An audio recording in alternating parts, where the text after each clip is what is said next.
बच्चों, नौजवानों, मेरी बात को गौर से सुनो। आजकल डिप्रेशन का मर्ज बहुत आम है। ये पहले यूरोप में था, अब जो कुछ यूरोप में होता है अभी धीरे धीरे वहां पुराना होता है तो यहाँ नया बन जाता है। फैशन को देखिए, गाड़ियों को देखिए, मोबाइल्स को देखिए, अब डिप्रेशन यहां भी आ रहा है। साइकोलॉजिस्ट, साइकियाट्रिस्ट, इनका कारोबार अब, हालांकि जरूरत पड़ती है बच्चों को काउंसिल करने की। स्कूलों में, कॉलेजेस में बाकायदा काउंसलर मुकर्रर किए जाते हैं, अपॉइंट किए जाते हैं।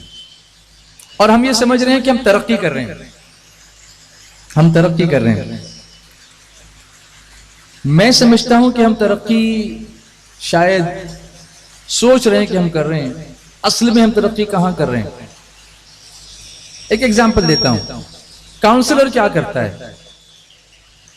काउंसलर का काम ज्यादा बोलना नहीं होता, वो ध्यान से बच्चे की बात सिर्फ सुनता है। आप कभी भी इस पर गौर करें, उनके रोल पर। व्हाट दे डू, काय करतात, फक्त ऐकून घेतात। They just listen to the students. Yes, beta, what is your problem? Why are you crying? Why are you depressed? Who is after you? Who is troubling you? Just tell me, confide in me. Tell me. उनको लगता है कि कोई मुझे सुन रहा है। ये नौबत क्यों आई कि कोई उनको सुने? अगर हम इस्लामिक सिस्टम को देखें, और इस्लामिक सिस्टम भी, अगर हम अपने भारतीय सिस्टम को भी देखें,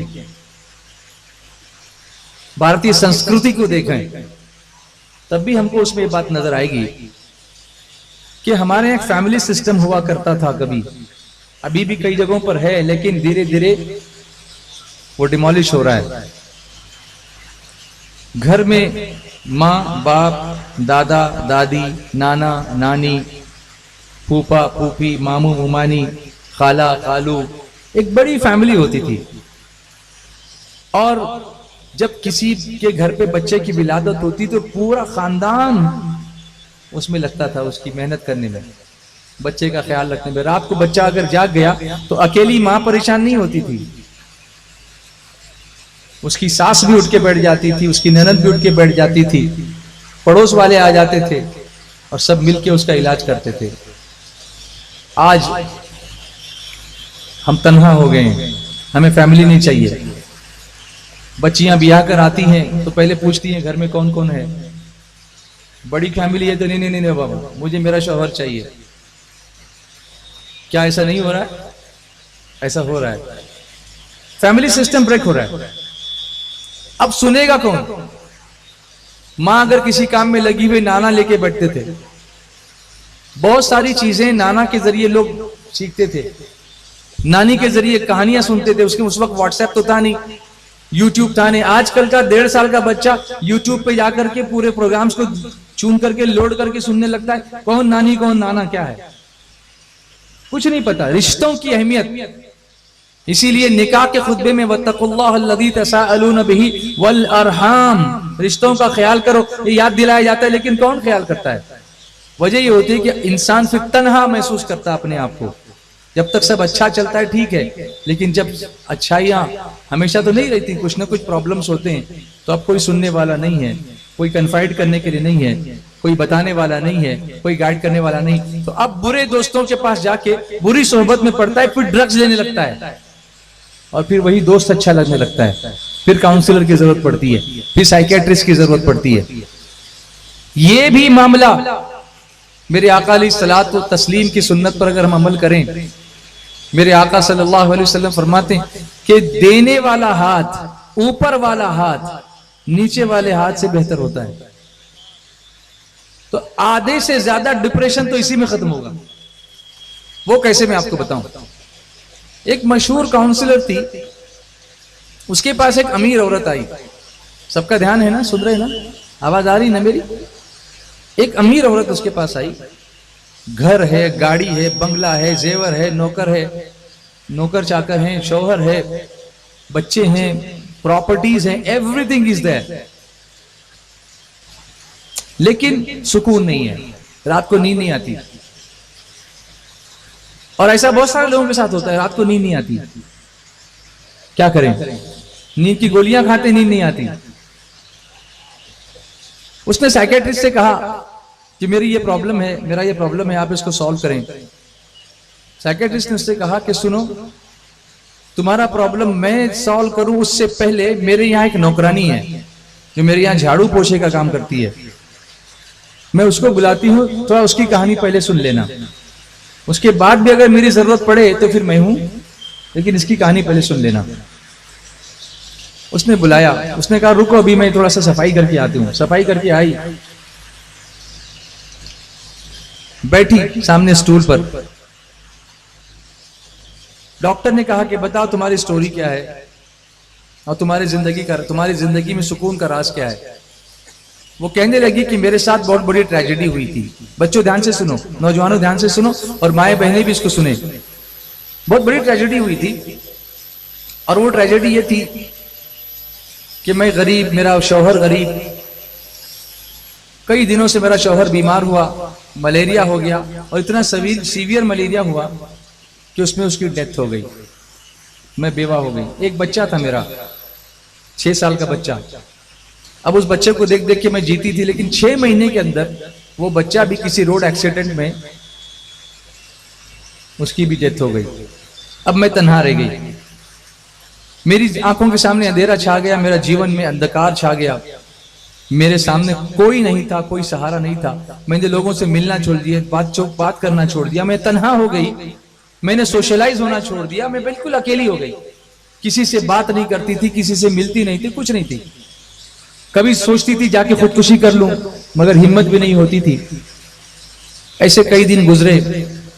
एक दिन ऐसा हुआ कि बारिश बहुत हो रही थी, मैं अपने घर में अकेली बैठी थी, रात का वक्त था। मेरे दरवाजे पर मुझे कुछ आहट सी महसूस हुई, तो मैंने दरवाजा खोला तो मैंने देखा कि एक छोटा सा बिल्ली का बच्चा है जो मेरे घर के बाहर पानी में भीगा हुआ थर थर कांप रहा है। जैसे ही मैंने दरवाजा खोला वो अंदर ही आ गया। मुझे उस पर बड़ा रहम आया। मैंने उसको टॉवल से लाके उसको पोंछा, एक कंबल उसको दिया, थोड़ा उसको सुकून हुआ। फिर मैंने एक प्याली में थोड़ा सा हल्का गर्म दूध लिया और वो दूध उसके सामने रख दिया। बच्चा तन्हा था, भूखा था। उसने उस प्याली वाले दूध को पिया, न सिर्फ पिया बल्कि चाट कर पूरी प्याली भी वो साफ कर दी उसने। उसके बाद जब उसको सुकून मिला तो वो आके मेरे कदमों में लौटने लगा और अपनी प्यारी प्यारी आवाज में कुछ बोलने लगा। मेरे कदमों को जब उसके बदन का लम्स हुआ, टच हुआ, उस वक्त मुझे एहसास हुआ कि किसी को कुछ देने की खुशी क्या होती है। कुछ देने की खुशी क्या होती है। मैंने महसूस किया कि मैं तन्हा बैठकर क्या कर रही थी।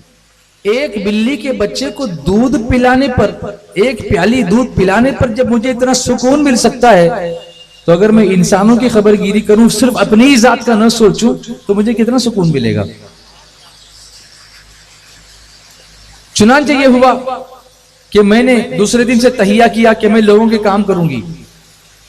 पड़ोस में गई, पता चला एक इंसान बहुत बीमार है, पड़ोसी बीमार था। मैंने कोई चीज बनाई खाने के लिए, उसको ले जाकर के दी। उसने दुआ के लिए हाथ उठा दी, वो भी तन्हा रहता था। मुझे उस दिन दुआ की अजमत का एहसास हुआ कि दिल से निकली हुई दुआएं कितना असर करती हैं, कि दिल की बेसुकूनी की कैफियत को सुकून में जो बड़ी बड़ी टैबलेट्स और ड्रग्स तब्दील नहीं कर सकते, वो किसी के उठे हुए हाथों की दुआएं कर लेती हैं। उसके बाद से मेरा यही काम हो गया कि मैं मेहनत करती हूँ, तन्हा तो हूँ, मेहनत करती हूँ, मजदूरी करती हूँ। कोई भूखा मिल गया तो खाना खिला देती हूँ, कोई प्यासा मिल गया तो पानी पिला देती हूँ, कोई बच्चा स्कूल जाता हुआ मिल गया उसको स्कूल जाके छोड़ देती हूँ, और सिर्फ उनसे दुआएं लेती हूँ। और उसके बाद से जो नींद मुझे रात को आती है, ऐसी सुकून की नींद पहले कभी मुझे नहीं आती थी जब मैं ज्यादा कमाया करती थी। यही मेरी जिंदगी का राज है। उस औरत ने जो काउंसलर के पास आई थी डॉक्टर से तजवीज लेने के लिए, उसने कहा डॉक्टर साहब, डॉक्टर साहिबा, मुझे अब किसी और काउंसलिंग की जरूरत नहीं है। मैं समझ गई कि मैंने सब कुछ लिया था, लेकिन देने का राज मैं नहीं जानती थी। मुझे पता चला कि जिंदगी असल में लेने का नाम नहीं बल्कि देने का नाम है। और अगर मेरे आका अलैहि सलातो व तस्लीम की हयात तय्यबा को देखा जाए तो सरकार अली सलातो तस्लीम इतना देते थे। एक मरतबा एक औरत ने, जो यहूदी औरत थी, सैयदना मूसा अलैहिस्सलाम की सखावत का तस्करा उसने इतना किया कि एक सहाबिया को थोड़ा सा ऐसा महसूस हुआ कि सरकार अलैहिस्सलातो तस्लीम की सखावत का क्या आलम होगा, तो क्यों ना मैं मेरे आका अलैहिस्सलातो तस्लीम की सखावत का बयान करूं। तो उसने अपने बच्चे को हुजूर के पास भेजा और कहा कि सरकार अलैहिस्सलातो तस्लीम के पास जो कुर्ता मुबारक है वो मांग करके लाओ। उस वक्त वो बच्चा गया और मेरे आका से वो मांगा, और अल्लाह क्या मामला था कि उस दिन मेरे आका अलैहिस्सलातो तस्लीम के बदन मुबारक पर वो यही एक कुर्ता था और दूसरा कुर्ता नहीं था मेरे आका के पास, मगर मेरे आका ने वो कुर्ता भी उतार के दे दिया। सुभान अल्लाह, वो भी उतार के दे दिया। और उसके बाद जब नमाज का वक्त हुआ, सहाबा किराम मस्जिद में इंतजार कर रहे हैं कि हुजूर आएंगे और नमाज पढ़ाएंगे, मगर हुजूर मस्जिद में तशरीफ नहीं ला रहे हैं। फिर सहाबा को बड़ी तशवीश हुई कि सरकार अलैहिस्सलातो तस्लीम की मिजाज पुरसी की जाए। तो एक सहाबी रसूल को अंदर भेजा, तो क्या देखते हैं कि मेरे आका अलैहिस्सलातो तस्लीम के बदन मुबारक पर सिर्फ तहबंद है, कुर्ता नहीं है, और इस हया की वजह से हुजूर बाहर तशरीफ नहीं ला रहे हैं। और अल्लाह ने फिर कुरान पाक में आयत भी नाजिल फरमाई, ए महबूब तुम अपना हाथ इतना न खुला कर दो कि उसके बाद तुम्हें जो है शर्म के मारे घर में बैठना पड़े। ये सखावत का आलम है मेरे आका अलैहिस्सलातो तस्लीम का। तो पता चला देने में जो राज है वो मांगने में नहीं, ऊपर वाला हाथ हमेशा नीचे वाले हाथ से अफजल होता है। इसीलिए फरमाया, किसी ने मुझसे पूछा कि मेरे घर में बरकत नहीं होती, मैं क्या करूं? तो मैंने बुजुर्गों से सुना था, मैंने कहा सदका करो। उसने कहा सदके में तो देना पड़ेगा। मैंने कहा देगा अल्लाह की राह में तो फिर किसी से मांगना नहीं पड़ेगा। बोलो ना मोहब्बत से। तो आज से हम इंशाअल्लाह कोशिश करेंगे जो हो सके हम देने की कोशिश करें। किसी के पास इल्म है तो इल्म दे, कोई अखलाक बता सकता है तो अखलाक बताए, कोई पैसे से किसी की मदद कर सकता है तो वो करे, कोई डॉक्टर है किसी मरीज की गरीब की मुफ्त खिदमत कर सकता है तो वो करे, कोई मुबल्लिग है सुन्नतें पहुंचा सकता है तो वो करे, लेकिन देने की कोशिश करेंगे इंशाअल्लाह। बोलो ना, बोलो ना, बोलो ना। अरे कम से कम वक्त तो दे ही सकते हो ना इल्म हासिल करने के लिए इंशाअल्लाह।